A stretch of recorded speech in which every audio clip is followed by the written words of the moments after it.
All right, this question here of Buddha, Jesus, and Muhammad. Um, this is a different kind of question. I kind of have mixed feelings, I suppose, about my own question here, only because, I guess in this sense, I like what it's asking you to do. That's why I'm having it here. And I think it's good, useful, and potentially really interesting and kind of insightful things that you could think here. I think the difficult thing for me is just kind of phrasing the question right. So here's what I've got now, but I'll kind of explain what I have in mind here. Um, I think I can make it clear enough.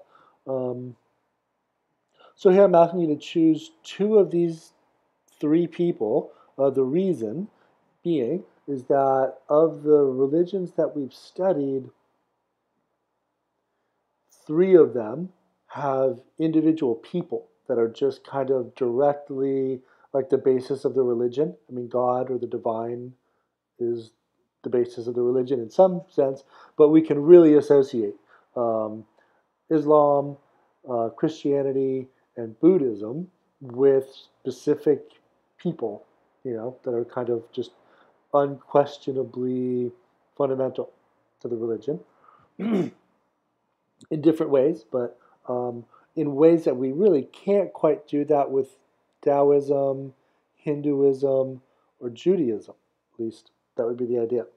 So taking that and running with it, what I'm asking here is really to bring together two things.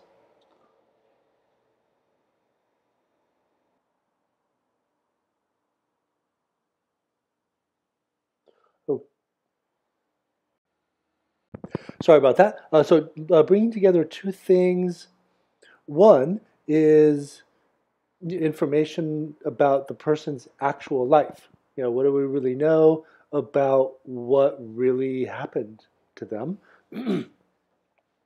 I think, generally speaking, in the case of Jesus, that's probably the hardest of the three to really kind of recount the actual life. We've got accounts.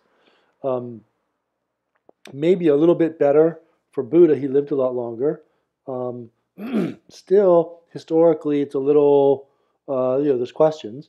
And Muhammad probably the most in terms of detailed, reliable historical record. Part that would be unsurprising because he's much more recent, but he also um, had a long period as a successful political leader, so that also kind of leaves clear records. So, anyways, that doesn't have to be an incentive or disincentive one way or the other, but that's just kind of what you're working with. And we're here not looking for any kind of complete history of any sort. And I'll say why, because that involves the second thing that we're bringing together here with the kind of information about their life is, so what does this really present as a kind of exemplary figure that achieved human transformation? Or let me put that a little bit better.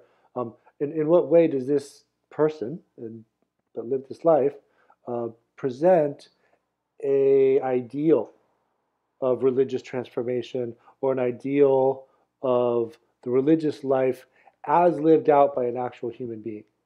Or kind of Jesus, I guess it's a question, but he's at least part human, um, in human form. So yeah, so there we kind of want to bring out this general idea of human transformation and spiritual achievement more generally that Jung describes in chapter 1 as the essence of religion. And using these two of these figures to really exemplify what that is. What does that mean? I mean, these should be pretty complete exemplifications of that idea of human transformation. So That said, they might have transformed in really different ways. Their personal life might have maybe their social context, political context, geographical, any number of things, um, might give a certain character, contrast, nature to their particular human transformation and the particular way in which they were a paradigm exemplar of the spiritual life. So, in a way, it's kind of similar to the interreligious comparison question, but here, instead of worldviews and human transformation, it's lives of kind of fundamental figures and human transformation. And at the end of the day, what do we end up getting as a reader, as an inquirer, perhaps as a spiritual aspirant ourselves, as an image or model of the religious life, seen as human transformation in response to perceived ultimacy through these two figures. And, again, agreement or disagreement in terms of what these pictures tell us or represent is fine. It's not that there should be one or the other, but you want to really be able to give a convincing, plausible case that they present us with this kind of picture of the spiritual life. And we can really see this through facts about their life. And of course, we'll draw upon principles of the religion that are related to this, to them. But we can, detail that.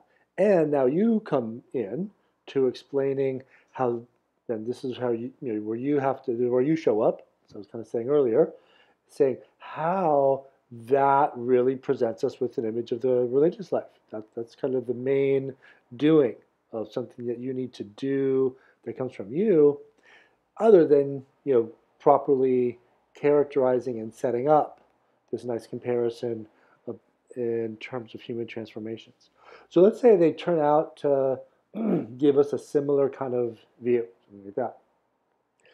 Academically, that runs the risk of being boring. I only say that because most academic writing has to do, certainly at least in philosophy and I think in the humanities generally, has to do with looking at some kind of debate or disagreement. Some people that are disagreeing about a topic, otherwise, like, what's there to really write about?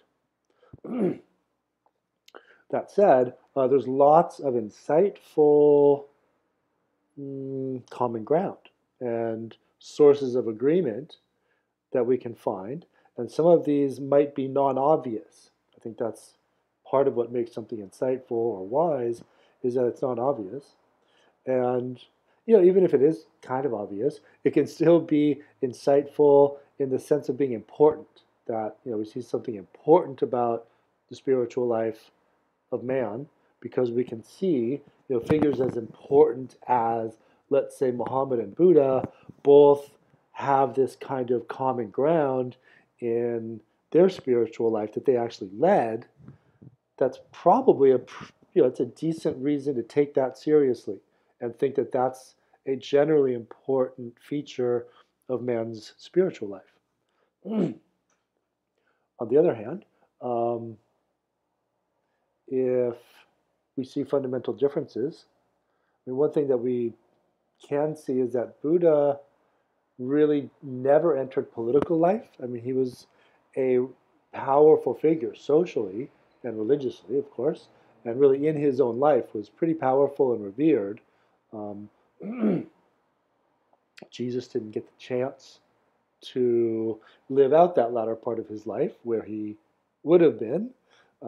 Muhammad did more so, but more politically rather than as a teacher. Buddha was kind of decidedly, the wise sage teacher, but not a politician, so to speak.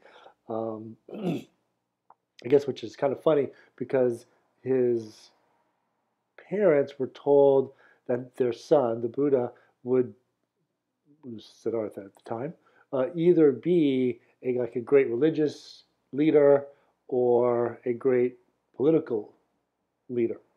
And the parents were kind of going like, "Yeah, go politics. That's like success, wealth, fame, fortune." He went the other way, and he really never did enter into politics. Um, so that's one difference that we might see there.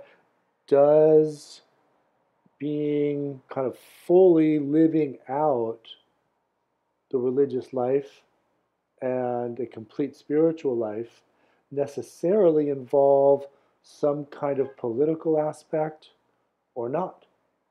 That's kind of one question that we might kind of get if we compared, say, Buddha or Muhammad. Um, so, yeah, I'm just trying to think of what else to include here. Um, I think that probably kind of does it.